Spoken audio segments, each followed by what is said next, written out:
विद्याम साधवः सत्यतीर्थे धारातीर्थे धरणिपतयो दानतीर्थे धनाढ्यो गंगातीर्थे मलिनमनसो योगिनो ध्यानतीर्थे लज्जातीर्थे कुलयुवतयः पातकं क्षालयन्ति पातकं क्षालयन्ति।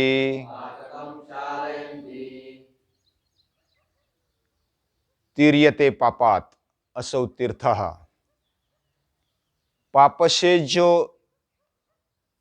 तर लेता है, उस पार ले जाता है, वह तीर्थ है। तीर्थ स्थान भारतीय भूमि में बहुत सारे हैं और उस स्थान पर जाकर हमारा पाप धुल जाता है, पाप का क्षालन होता है और हर कोई पाप करता है, विहितम अविहितम वा, जानते अजानते हर कोई पाप करते रहता है। पांडव युधिष्ठिर के साथ सभी वन में तपस्या कर रहे हैं और अपना जीवन बिता रहे हैं। अर्जुन स्पेशल तपस्या करने के लिए गया है और वो अलग अलग अस्त्र शस्त्र विद्या को प्राप्त करके स्वर्ग में भी जाकर आया है और इंद्रदेव के स्थान पर सिंहासन पर बैठकर भी आया है और अभी वनवास चल रहा है। उस समय यानी अर्जुन स्वर्ग से आने के बाद जो बृहदाश्व ऋषि है वे नल दमयंती की कहानी बताते हुए युधिष्ठिर को बोलते हैं कि तेरे से भी दुख सहन करने वाले राजा हो गए। तेरे साथ तो तेरे भाई है, पत्नी है और वह पति पत्नी और बहुत समय अकेला रहा नल राजा और उसने बहुत ही दुख सहन किया, बहुत ही पीड़ा सहन की। जो दरिद्र भी पीड़ा सहन नहीं कर सकता, इतनी पीड़ा नल राजा ने सहन की। और इसलिए अभी तेरा जो स्थान है, तेरी जो स्थिति है, वह उससे बेहतर है, अच्छी है। हमारे जीवन को उन्नत बनाने के लिए और व्रतनिष्ठ बनाने के लिए जो हमारे जीवन में पाप होते, जानते अजानते में कुछ गलतियां होती है, कुछ पाप हो जाते हैं, उन पापों का क्षालन करने के लिए आप तीर्थ यात्रा करो। और ऐसे बृहदाश्व ऋषि कहते हैं। और आपके साथ ब्राह्मण है, सदाचारी लोग है, आप पांचों भाई है, द्रौपदी है। बाकी लोगों को जितना पुण्य मिलेगा उससे कई गुना ज्यादा आपको मिलना है या तो मिलने वाला है। तो आपके पाप का क्षालन तथा पुण्य का कमाना, ये सब पाने के लिए, बड़ों बड़ों के आशीर्वाद लेने के लिए तीर्थ स्थान में बड़े बड़े ऋषि रहते हैं और उन ऋषियों को नमस्कार करके उनसे आशीर्वाद ले लो और तीर्थ यात्रा करो। नारद जी भी आ जाते हैं, वे देवर्षि है। बीच बीच में बहुत सारे ऋषियों का सहकार्य पांडवों को मिलते रहता है। साक्षात देवर्षि नारद भी वह युधिष्ठिर आदि पांडवों को मार्गदर्शन करते हैं और सही राह दिखाते हैं, और वे भी बड़ी आदरयुक्त विनय पूर्वक वो स्वीकारते हैं, और जिससे जो भी प्राप्त हो वह प्राप्त कर लेते हैं।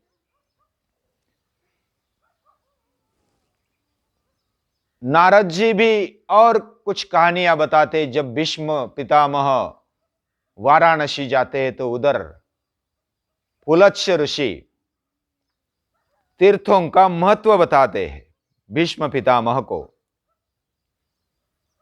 तीर्थों में बड़े बड़े ऋषि रहते हैं, मुनि रहते हैं, और उनकी तपश्चर्या से वो भूमि पावन और पवित्र होती है, और उधर जाकर हमारे पाप धुल जाते हैं। ऐसे बहुत सारे तीर्थ इस मर्त्यलोक में है। पुष्कर तीर्थ का वर्णन किया, अलग अलग तीर्थों का वर्णन करते हुए पुलत्स्य ऋषि भीष्म पितामह को बताते हैं। और तीर्थ यात्रा में विधि पूर्वक तीर्थ यात्रा करते हुए पापों का क्षालन प्रायश्चित्त करते हुए आगे बढ़ते बढ़ते हमारे आध्यात्मिक जीवन को और ऊंचा बनाते हैं। विश्वामित्र, दुर्वासा, गौतम, असित, देवल, मार्कंडेय, गालव, भरद्वाज, वशिष्ठ, अलग अलग ऋषियों के आश्रम उनको मिल जाते हैं, और उन तपस्वी ऋषियों के पास वे जाते रहते हैं। उसी तरह अभी धौम्य ऋषि भी तीर्थों का वर्णन करते हैं कि तीर्थ उसी को बोला जाता है जो तराता है, यानी हमारे जीवन में पापों से तराने वाला। नहीं तो पाप से अधपतन होता है, डूबना होता है। तो पापों से तराने वाला ये जो धौम्य ऋषि है, पुरोहित है, पांडवों की पुरोहित, वे साथ में, पहले से साथ में है। और बाकी ब्राह्मण भी है, बाकी भी ऋषि मुनि जैसे जैसा समय मिले वैसे उनके पास रहते हैं, और पांडव भी उनके साथ रहते हैं, संवाद करते हैं, और उनसे आदरयुक्त व्यवहार करते हुए सर्वज्ञता प्राप्त करते हैं, शक्ति प्राप्त करते हैं, पापों का क्षालन करते हैं। इस तरह पवित्रता को पाते पाते अलग अलग नदियां, अलग अलग तीर्थ वो जाते हैं। लोमश मुनि जो स्वर्ग से आए हैं इंद्र की आज्ञा से, वह भी पांडवों के साथ इंद्र का संदेश सुनाते हुए कि इंद्र ने जो आशीर्वाद दिया है कि आप पूरी पृथ्वी का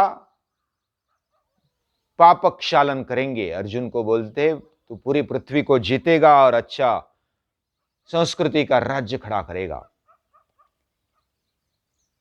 और ये सब करने के लिए आपको अलग अलग तीर्थ पर जाकर अलग अलग ऋषियों के तप से, उनके आशीर्वाद से आप अपना पुण्य और अपनी शक्ति को बढ़ावे। फिर जो लोमश ऋषि है, और पहले बृहदाश्व ऋषि, उसके बाद धौम्य ऋषि, पुलत्स्य ऋषि, ऐसे अलग अलग ऋषियों के द्वारा अलग अलग मार्गदर्शन मिलता है, तीर्थों का महत्व बताया जाता है। युधिष्ठिर भी बड़े लगन से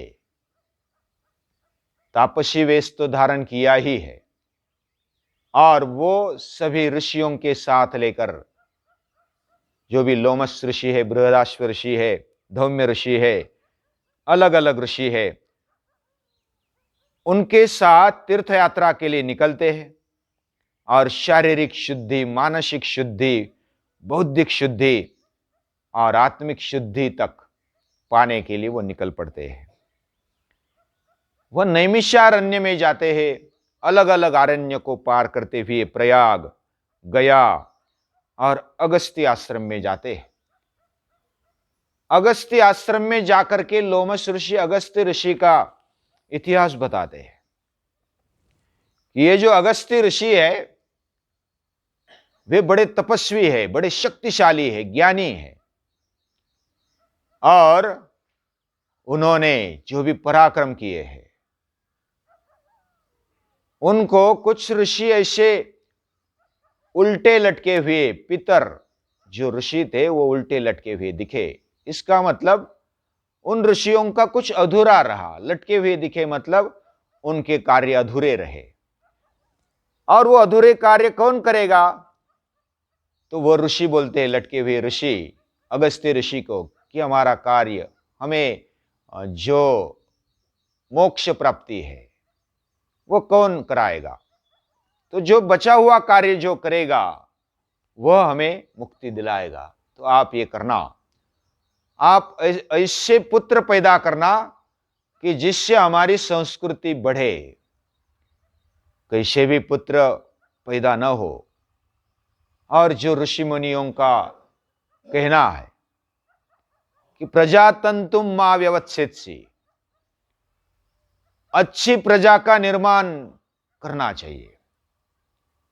और वैसे अगस्त्य ऋषि को वो ऋषि बोलते हैं, जो लटके हुए ऋषि है, कि अच्छे पुत्रों का निर्माण तू कर ले।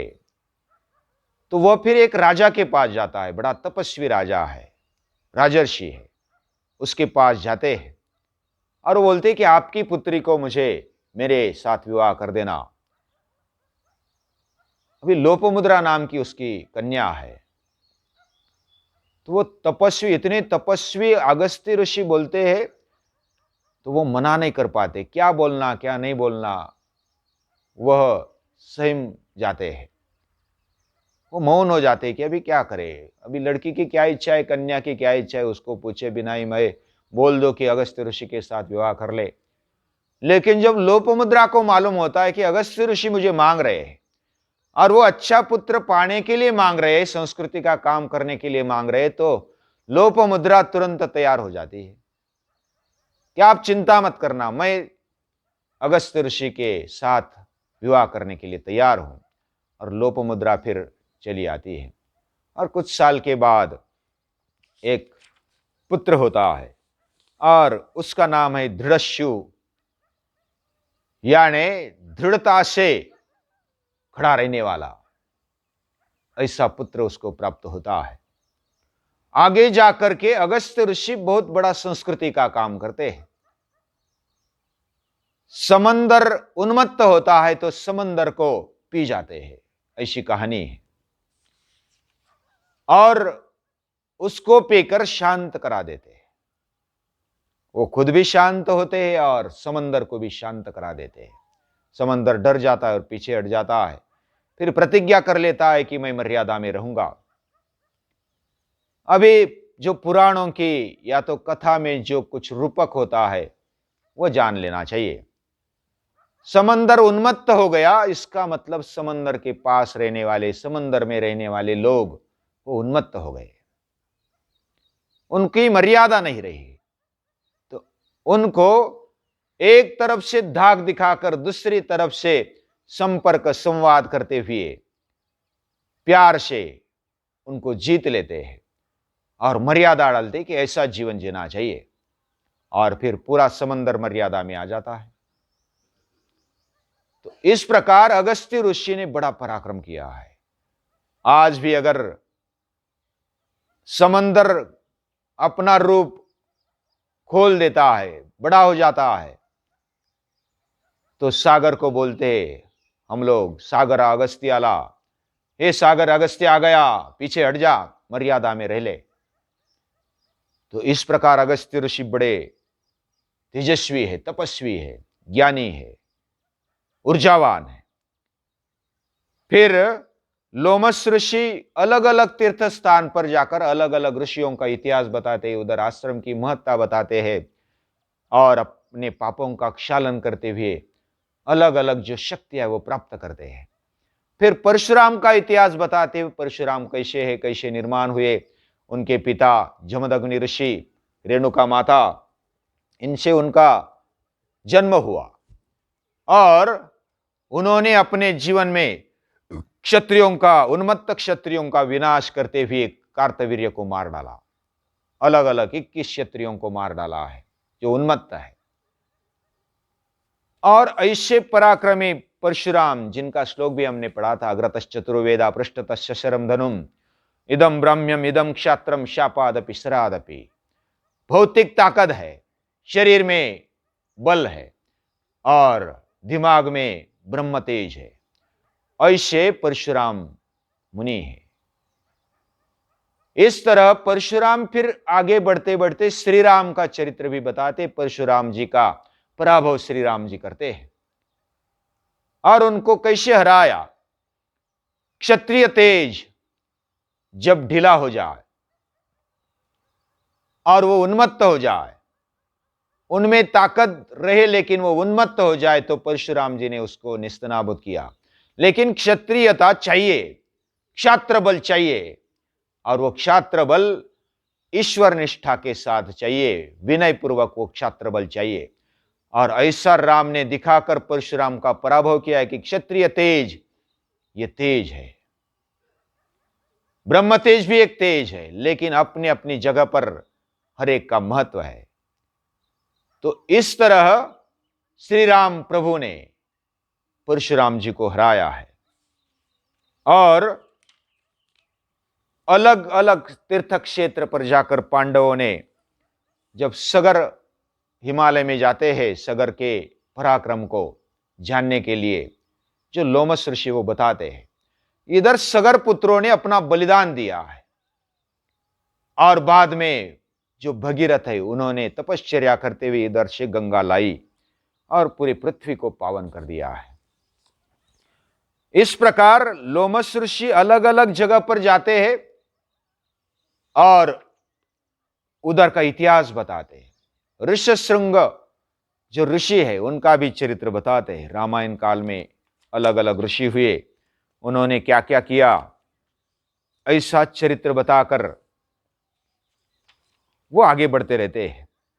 प्रभास क्षेत्र में फिर वापस आ जाते हैं और प्रभास क्षेत्र जो है वो द्वारिका के नजदीक है। उधर पांडव और सब ऋषि मुनि आ जाते, घूमते घूमते उधर यादवों की भेंट हो जाती है। उधर श्री कृष्ण है, बलराम है, उनसे भेंट करते हैं और अलग अलग तीर्थों में जाकर, हमने जो श्लोक पहले पढ़ा, विद्या तीर्थे जगति विबुधाम, ये पांडव विद्वान है, उन्होंने विद्या पाई, विद्या तीर्थ में वो नहाए। साधव सत्य तीर्थे, सत्य तीर्थ क्या होता है ये अनुभव किया। धारा तीर्थे धरणिपतयः, आज तक जिन राजाओं ने अपना बलिदान दे दिया उनके तीर्थ में वो जाकर आए और खुद भी धारा तीर्थ में बलिदान देने के लिए तैयार है। दान तीर्थे धनाढ्यः, उनके पास जो भी संपत्ति है वह अच्छे कर्मों के लिए है, उन्नत कर्म जिससे हो जाए, बड़े बड़े कर्म उनके जीवन में आ जाए, ऐसे जो धनाढ्य लोग हैं उनके लिए दान तीर्थ है। गंगा तीर्थे मलिन मनसा, भारत में सबसे बड़ी नदी गंगा है और वो पवित्र है, हिमालय से निकलती है। और हमारे मन का मालिन्य अगर दूर करना है, मदीय मालिन्य धुआ वयाते, मेरा मालिन्य धोने के लिए हे गंगा तू आजा। गंगा का अर्थ पूजनीय दादाजी करते हैं, गम्यते प्राप्यते भगवत पदम येन सा गंगा। गंगा में जाते हैं तो बाह्य शरीर भी पवित्र होता है, शुद्ध होता है और अंतःकरण भी पवित्र होता है। ऐसा गंगा तीर्थे मलिन मनसः दान योगिनो ध्यान तीर्थे, जो योगी होते हैं उनका जो तीर्थ है वो ध्यान है। पांडव ध्यान भी लगाते हैं, वो इतने दुख में होते हुए भी वह अपने इष्ट देवता में, वह भगवत तत्व में एक चित्त है। भगवान श्री कृष्ण को वो परम तत्व मानते हैं और उनमें उनकी श्रद्धा है। तो इस तरह अलग अलग तीर्थों में जाकर, जो लज्जा तीर्थे कुल युवतयः, जो कुलीन स्त्रियां है, युवतियां है, उनका तीर्थ ये लज्जा है। और इस तरह अलग अलग तीर्थ का अर्थ समझ लेकर वे पांडव घूम घूम कर आते हैं द्वारका नगरी के पास, और उधर श्री कृष्ण भगवान को मिलते हैं, बलराम जी को मिलते हैं, यादवों को मिलते हैं। और फिर आगे क्या होता है वो आगे देखेंगे। आज के लिए इतना ही, धीरे धीरे हम देखेंगे। एक एक कहानी हमें कुछ ना कुछ सिखा जाती है, शिक्षा देती है। वह शिक्षण हमारे जीवन में आए, ऐसी हम प्रार्थना करते हुए आज के लिए रुकते हैं।